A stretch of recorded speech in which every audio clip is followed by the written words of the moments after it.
It's now time to introduce the next speaker, and I'm personally very excited to introduce this next speaker because he's a personal friend of mine. I met him through Mo many years ago, and we've stayed in touch since. And this is going to be Matteo. And Matteo's story is lessons from unlikely places.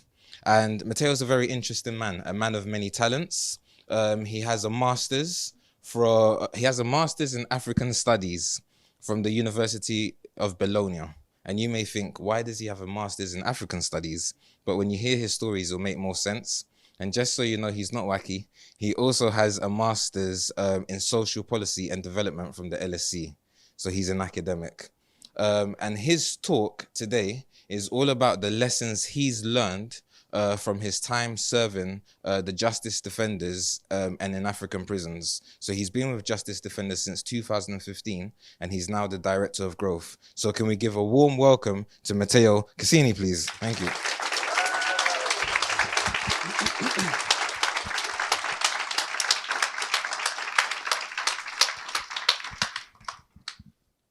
So for the past 10 years, I've had the privilege of serving and sharing life with incarcerated communities in the most unlikely places across the world and in Africa in particular. Through my work at Justice Defenders, I have joined a movement of people walking with a limp. Prisoners, ex-prisoners, judges, allies, working in prisons across Africa to defend people who have nobody else to defend them. Today I'm going to share some of my journey and some of the lessons I learned along the way from the most unlikely teachers. Us at Justice Defenders, we are a non-profit working in Kenya and Uganda in prison, providing legal training, education, and services to people who come to prison without access to a lawyer or have no way of affording legal representation. Since we started, we've been training over 600 people as paralegals. We've served over 150,000 people, and 50,000 of them have been released by the courts. We do this work because we fundamentally believe that everybody should have the chance to tell their side of the story. And we do this because fundamentally we recognize our human dignity and our value. This is the first lessons I've learned early on doing this work. All of us are worthy of love, and all of us are loved. My friend and mentor, Alexander McLean, started this work when he was just 16, traveling to Uganda, volunteering at a hospice where dying prisoners were being brought when nobody else was looking after them. As a young man, you wonder, what can I do? You feel disempowered, you feel hopeless, you feel like you're losing heart. But he learned early on that even in the direst of circumstances, in the most challenging places you can find, you can still be with people, see their humanity, help them live and die feeling loved and connected. So let this be the foundation of everything that comes after. You are loved and you're worthy of love. In the times where I am at my lowest, when I'm at the end of my strength, I'm reminded of this lesson. And so if any of you here today is aching, your heart's aching because of illness, because of bereavement, because life has not gone to plan, I hope you can take heart. I hope you can be carried by others. I hope you can allow yourself to be loved. Because this is happening in African prisons, so I believe it can happen in this community, in our homes, and in our lives. And this realization for me was incredibly liberating, because it's an amazing foundation to live life as a quest, as an adventure. That's the second lesson I've learned doing this unlikely work, that all of us in life are called to something greater. In African prisons, you find people who've had incredible challenges and stories of resilience. We invest in them, believing that in that moment of hopelessness, we can find hope. And by investing in them, we can really transform not only themselves, but ourselves and the societies we're a part of. Nelson Mandela was in prison for 27 years before becoming the first black president of South Africa. During his incarceration, he studied law with the University of London. Following his steps, we decided to provide legal education to prisoners and prison officers in Kenya and Uganda. This November, we will be celebrating 67 who have graduated with law degrees from prison whilst serving their sentence.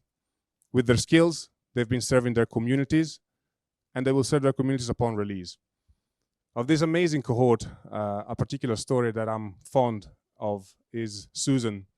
Susan Chigula was 21 when she entered prison. She was sentenced to death. And from prison, she taught herself. She got high school qualifications. She was a leader within her church and in her community whilst in prison. She was the first University of London student that we engaged in 2012. And she began her studies with University of London, and then she began informally providing legal services to the women that she was incarcerated with.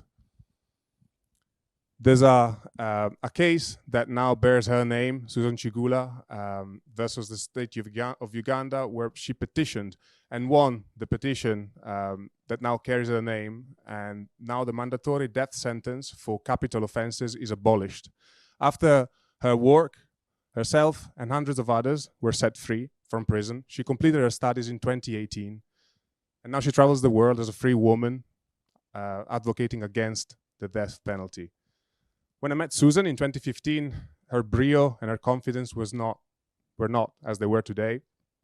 However, a belief that life was calling her to something greater, and her willingness to take that call carried her through all her darkest times. What I've learned in all of this is not just about what you do, it is how you do it. Oscar Wilde once said that the problem with prison is not that they break our heart. Our hearts are made to be broken. The problem is that they turn our hearts into stone. So for us as justice defenders, we are working to keep our hearts soft whilst doing work that can sometimes be really overwhelming.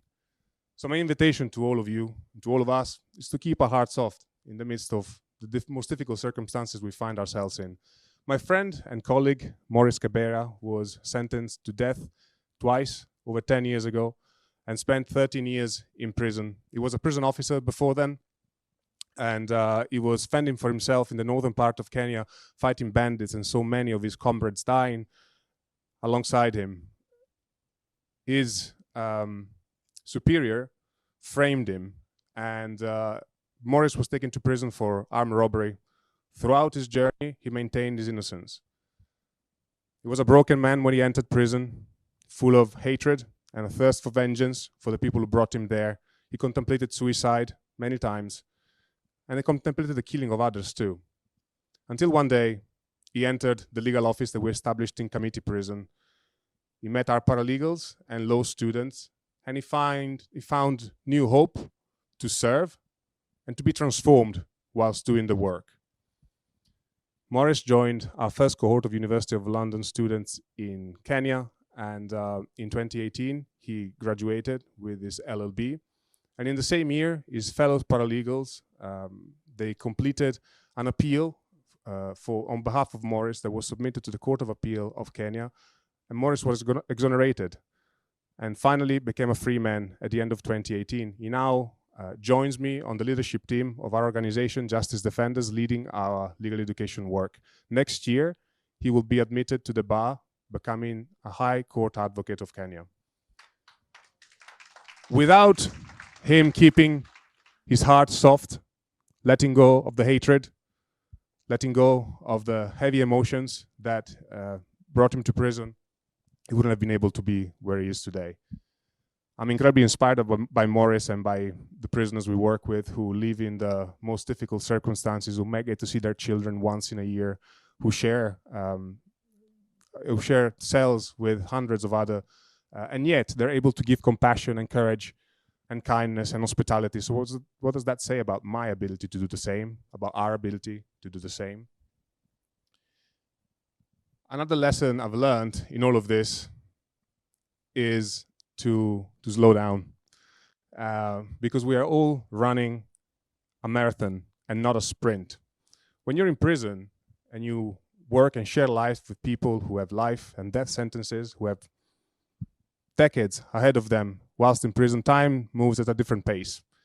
And we live in a world that rewards instant gratification, quick wins, that tells us, go, go, go, go, go. I was in Naivasha prison in Kenya this last June, being part of a training led by Jones Day, this world-class law firm. One of our paralegals, Paul, he wasn't attending the morning session, but he came in the afternoon, jubilant, stormed through the room because his appeal had been heard in court that morning. His sentence went from life to 35 years. Paul was in his mid-50s. He had 9 years left to serve. That prospect will break most of them. It will break me. He was already home.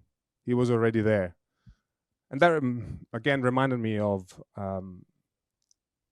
this real lesson in life, that we should train to run a marathon and not a sprint, that we should run at a pace that allows us to be in this life for the long haul, to be able to balance action and contemplation, to be able to balance reflection and recovery with action, because otherwise we'll burn ourselves. As I kept doing the work that I've been doing for now 10 years, I've realized that in this marathon, I am clearly not alone. People came before me, people are all around me, and people will come after me. That means I'm carrying the baton for them. And that gives me purpose and gives me strength as I go on doing this work, because it's something bigger than me. And so I can carry myself lightly. I don't have to have all the answers. I can take one step and the next step will be revealed. And eventually it will benefit generations from now. When you are in the business, like we are at Justice Defenders, of transforming life and systems, most likely you won't see the fruit of the work that you do in your own lifetime. But if you do it well, the people after you will, and they will benefit for what's to come. Many people, many of our paralegals in African prisons are working on public interest litigation. That means that they're using their legal knowledge to petition the government of Kenya to change laws that are unjust, that perpetrate their defenselessness. Most likely, most of them will not benefit from the work that they're doing. But generations from now, people will. And we will have a much more justice system because of the work that's happening now. So let's remember, let's remind ourselves, we're all carrying the baton for those who are coming next. Whilst we're not running a sprint, I think I need to sprint to complete my speech.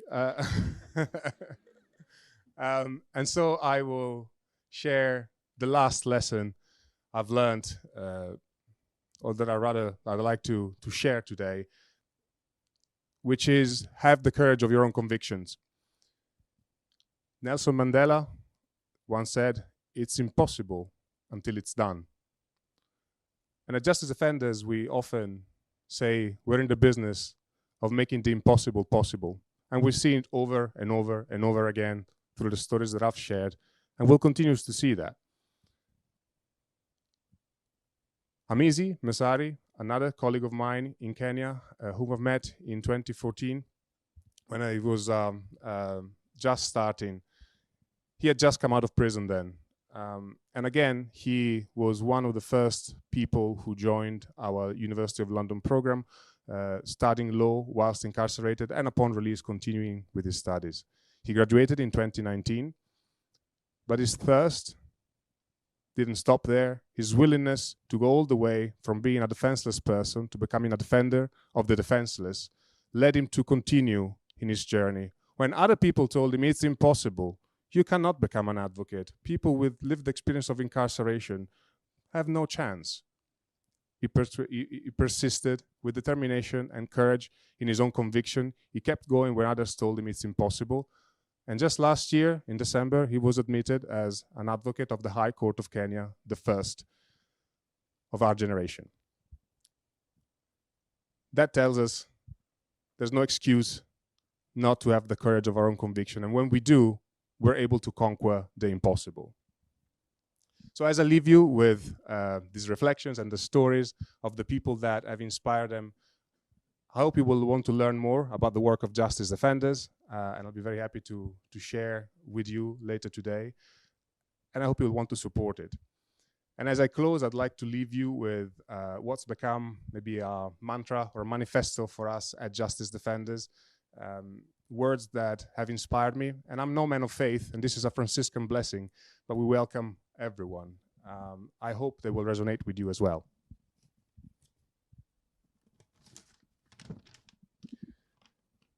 May God bless you with discomfort at easy answers, half-truth, and superficial relationships, so that you may live deep within your heart.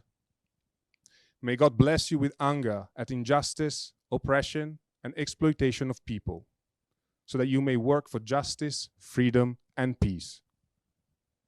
May God bless you with tears to shed for those who suffer pain, rejection, hunger, and war, so that you may reach out your hand to comfort them and to turn their pain into joy. And may God bless you with enough foolishness to believe that you can make a difference in this world, so that you can do what others claim cannot be done, to bring justice and kindness to all our children and the poor. Thank you.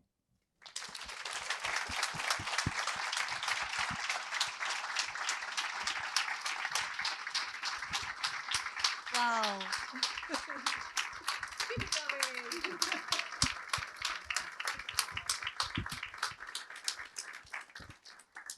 What a fabulous talk.